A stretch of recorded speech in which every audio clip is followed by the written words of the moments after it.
Morning. ভালো আছো তো? খুব ভালো আছো তো? বাহ, বসো। তো আজকে আমরা যেটি শিখবো সেটি হচ্ছে, দেখো লেখা আছে ব্ল্যাকবোর্ডে, বানান করে লেখো এবং সংখ্যায় লেখো। তোমাদের কিন্তু এগুলি থাকে পরীক্ষাতে, মনে পড়েছে তো? যে কোনো একটা, যেমন এখানে একটা সংখ্যা লেখা থাকবে, আমি যেমন লিখে দিয়েছি, লেখা থাকবে সেটাকে তোমাকে বানান করে লিখতে হবে যে সেটা কত, বা বানান করে লেখা থাকবে তখন তোমাকে সংখ্যায় লিখতে হবে। তো সেই জিনিসটা আমরা শিখেছি এর আগেও, কিন্তু আজকের আমরা ক্লাসটিতে আরো ভালোভাবে শিখে নিব, যাতে আমাদের কয়েকদিন পরে যে বার্ষিক পরীক্ষা হবে তাতে আমাদের সুবিধা হবে, নাকি? তো মন দিয়ে শোনো কি বলছি।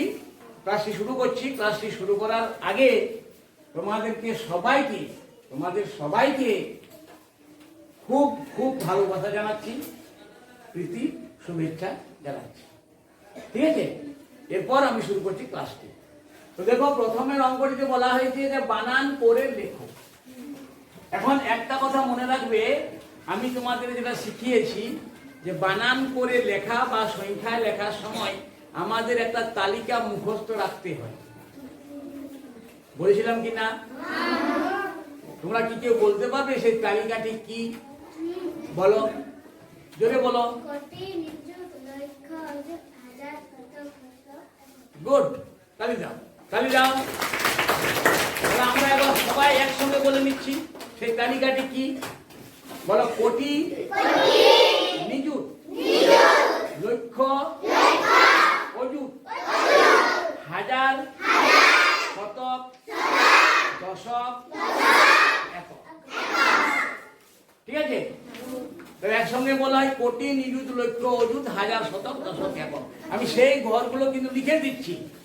তোমরা যখন পরীক্ষাতে বানান করে লিখবে বা অঙ্কে লিখবে বা সংখ্যায় লিখবে, তখন কিন্তু ওই উত্তরটি লেখার আগে তোমরা সেই তালিকাটি আগে উপর লিখে নিবে। বুঝতে পারছো তো? আগে কি লিখবে? তালিকাটি। তালিকাটি হচ্ছে, দেখো এরকম: কোটি, নিযুত, লক্ষ,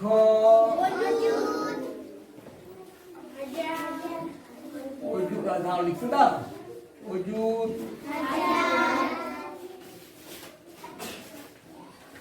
হাজার,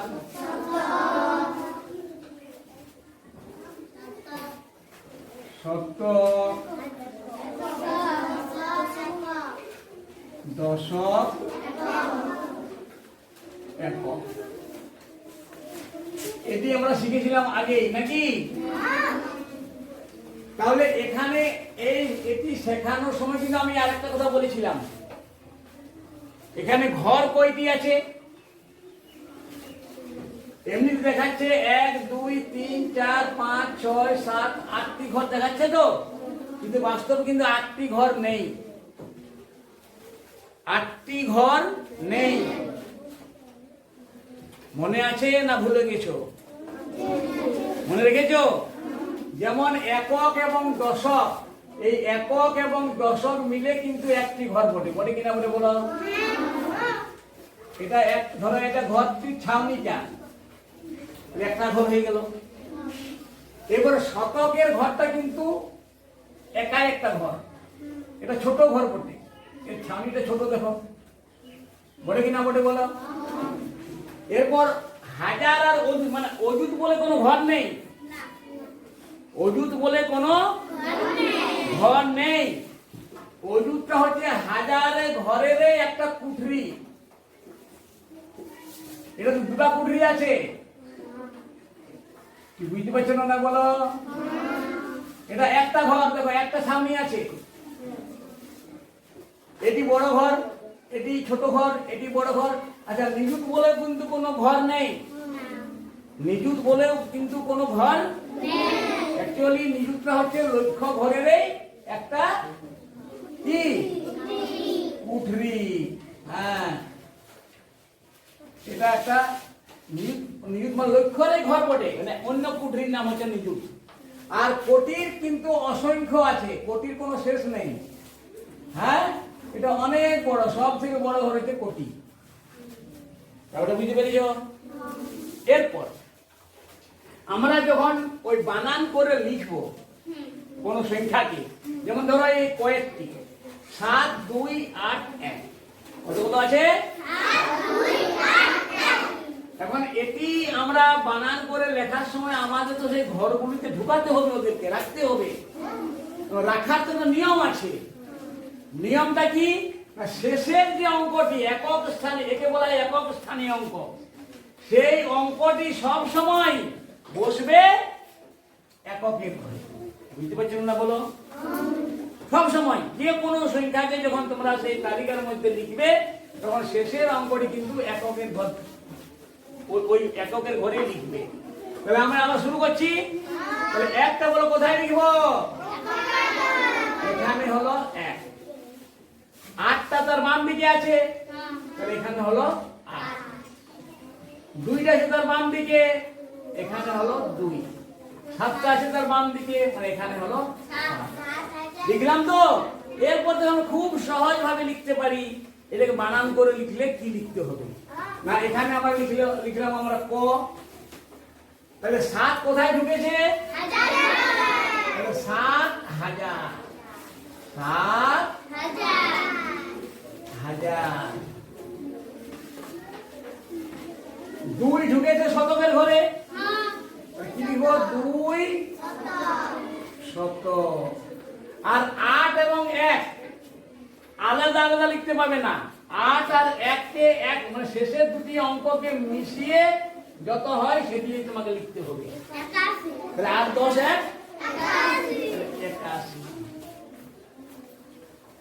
81 হয়ে গেল। 7,281। মজা লাগছে তো? এইভাবে তোমরা কিন্তু পরীক্ষার সময় করবে, ভুল করবে না। খুব খুব সহজভাবে নাম্বারগুলি তোমরা আনতে পারবে। এরপর আমরা চলে আসছি ক্ষয়টিতে। বলো এরপর আমরা কি করবো? তাহলে আমরা এটিকে মুছে দিচ্ছি, এটি হয়ে গেল, আমরা এটি মুছে দিচ্ছি। এরপর দেখো ক্ষয়টিতে 504। আগে কোনটিকে কোথায় লিখবো? কোন অঙ্কটিকে কোথায় লিখবো? 4কে লিখবো এককের ঘরে। এখান থেকে শুরু করবে, কিন্তু এককের ঘর থেকে শুরু করবে। ডান দিকে শেষেরটি এককের ঘরে দিবে। এখানে 4, তাহলে এখানে কত লিখবো? এখানে কত লিখবো? তাহলে কে কোন কোন অঙ্কটি কোন ঘরে ঢুকলো সেটা বানান করে লিখবো। তাহলে বলো কি লিখবো? 5 শত। তবে এখানে 0 আছে, এখানে তো 0 আছে, মানে 4, শুধু 4। তাহলে 504 হয়ে গেল। ভালো লাগছে? এরপর দেখো গ। গয়ের তীরে বলো কোন অঙ্কটিকে কোথায় লিখবো?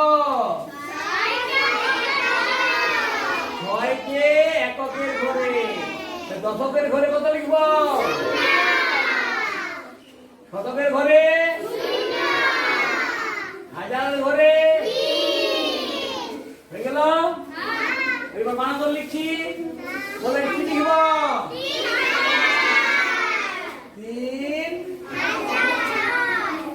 3,000। শতকের ঘরে কিছুই নেই, 0 মানে কিছুই নেই। দশকের ঘরে কিছু নেই, মানে একেবারে আমরা চলে যাবো 6-এ। 3,006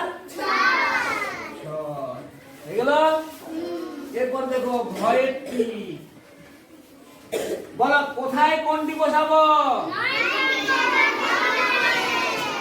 এটিকে, এটিকে, এটিকে, এটিকে। বাহ, তাহলে তোমরা বুঝে গেছো।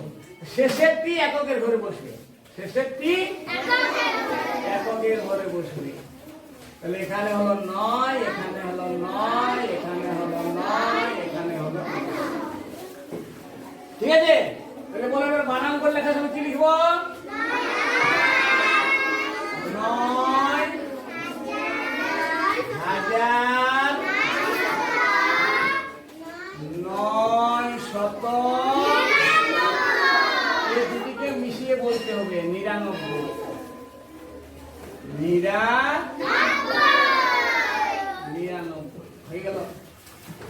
ঠিক আছে। আচ্ছা, এরপর আসছি 65। বলো কোনটি কোথায় লিখবো? শূন্যকে তারপর তারপর তারপর হয়ে গেল। এবার বানান করে কি লিখবে?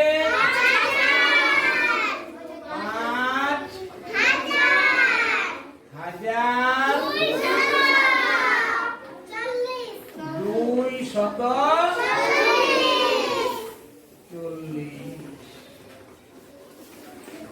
হ্যাঁ, এটি হয়ে গেল ক খ গ ঘ ম, মানে 1 নম্বরের অঙ্ক সব হয়ে গেল। এরপর আমরা আসছি 2 নম্বরে। ঠিক আছে। এখন এটিকে কিভাবে করবে দেখো, অঙ্কে বা সংখ্যায় কিভাবে লিখবে? আগে লিখবে যে 8,000, মানে এদিকে দাগ দিয়ে দিবে, তার মানে হাজারের ঘরে 8 লিখবে। হাজারের ঘরে কত বসাবে? 100, মানে শতকের ঘরে 1 দিবে। 92, 9 10 92। এখানে তোমরা 8 লিখে দিবে, এখানে 1 লিখে দিবে, এখানে 92, 9 10 92 হয়, এভাবে লিখে দিবে। তাহলে বলো 8টা কোথায় লিখবো? 8টা লিখবো হাজারের ঘরে। 1টা কোথায় লিখবো? 1টা লিখবো শতকের ঘরে। 9 2 কোথায় কোথায় লিখবো? 9 9 10 2, তা দশকের ঘরে 9, এখানে 2। তাহলে এটি হয়ে গেল 8 1 9 2। তাহলে এটি হয়ে গেল কয়েকটি কত হয়ে গেল? এটি ছিল 1 নম্বরে। হ্যাঁ, 8 1 9 উত্তর হয়ে গেল সংখ্যা লেখা। এরপর দেখো ক্ষয়েরটি, এখানে ক্ষয়েরটি লিখছি, জায়গা আছে। ক্ষয়েরটি দেখো 4,504, এখানে 4 লিখে দাও, এখানে 4 পড়ে দাও, 4 লিখে দাও। 5 পড়ে দাও, 5 লিখে দাও। 4 পড়ে দাও, 4 লিখে দাও। বলো এই 4টা কোথায় লিখবো? হ্যাঁ, 4টি লিখবো, 4টি লিখবো হাজারের ঘরে। 5টি লিখবো শতকের ঘরে, আর 4টি লিখবো এককের ঘরে। দশক কিন্তু ফাঁকা থাকবে। এখানে শোনো, একটা কথা বলছি, এখানে যদি 1 4 কিংবা 2 4 কিংবা 3 4 লেখা থাকতো, তাহলে 4টিকে এককের ঘরে, আর 2 বা 3 বা 4 থেকে দশকের ঘরে। শুধু 4, মানে এখানে 4, আর এখানে 0। কত হয়ে গেল? 4 5 0 4। এবারে 62 242। কত কত 42 হয়? 4 10 2 42। তাহলে বলো 2টা কোথায় লিখবো? 2টা লিখবো শতকের ঘরে। আর 4 আর 2 কোথায় কোথায় লিখবো? 2টা কোথায় লিখবো? আর এখানে 4। কত হয়ে গেল? 2 4। এবারে ঘয়েরটি বলো 8,000 8 8। তাহলে এই 8টাকে কোথায় লিখবো? হাজারের ঘরে। 8টিকে লিখবো হাজারের ঘরে, আর এই 8টিকে লিখবো এককের ঘরে। তাহলে মাঝে যে দুটো ঘর ফাঁকা, সেখানে কি বসাবো? 0 0। কত হয়ে গেল? 8 0 0 8। এরপর শেষের 65 কি আছে? 1,203। তাহলে 1টা কোথায় লিখবো? হাজারের ঘরে। 2টা কোথায় লিখবো? 200। আর 3 মানে 0 3 নাকি? 0 3। কত হয়ে গেল? 1 2 আমাদের কাজ এইভাবে আমরা খুব যত্ন সহকারে পরীক্ষার সময় লিখব। ঠিক আছে? ক্লাসটি কেমন লাগলো? খুব ভালো। তাহলে আজকে আমরা এখানে শেষ করছি। তোমরা খুব মন দিয়ে পড়াশোনা করো, ভালো রেজাল্ট করো, আর সবাই ভালো থেকো, সুস্থ থেকো। ঠিক আছে? ধন্যবাদ।